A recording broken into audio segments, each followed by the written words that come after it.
મર્યાદાને ધ્યાનમાં રાખીને હું મારી બે કવિતા આપની સમક્ષ રજૂ કરું છું. એના પહેલાં હું વિનંતી કરું છું કે આજે હું ભાગ્યશાળી પણ છું કે આજના દિવસે મારી સાથે મારા મિત્ર પણ છે. તો હું અમીબેન મહેશ્વરીને વિનંતી કરીશ કે તેઓ મારી સાથે સ્ટેજ ઉપર અહીંયા આવો. પ્લીઝ અમીબેન અહીંયા આવો. એમના માટે મેં રચના લખી છે એટલે હું એમની સાથે પ્રસ્તુત કરવા માગું છું. એ બહુ જ સારા પ્રાણી સેવા ચલાવે છે અને બહુ જ સેવાભાવી જીવ છે.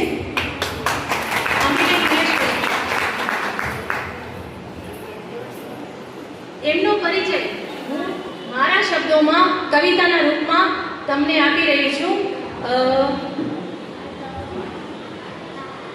અવિરત કર્મયોગી પ્રેમ તણી, કચ્છ ધરણીને પાવન ગણી, જોડ્યા સહુને સેવાના પંથે, અખંડ દિવાલ પુણ્યની ચણી, આળસ ખંખેરી ચડી છે જંગે, મુખ સેવાની તું કૌસ્તુમ મળી, પ્રાણી જીવ તારાથી ખીલે, પ્રાણી જીવ તારાથી ખીલે, કરી સેવા તે અંતરથી ઘણી, પોઢે અબોલ તારા પ્રાંગણે, પોઢે અબોલ તારા પ્રાંગણે, કેવી મમતા રૂપી દોરી જણી, કહે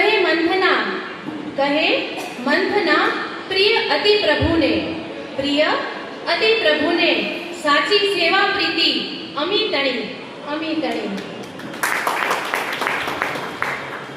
હવે આજે અષાઢી બીજ છે તો આપણે બોલાવી લઈએ મેઘને. વાલજીભાઈ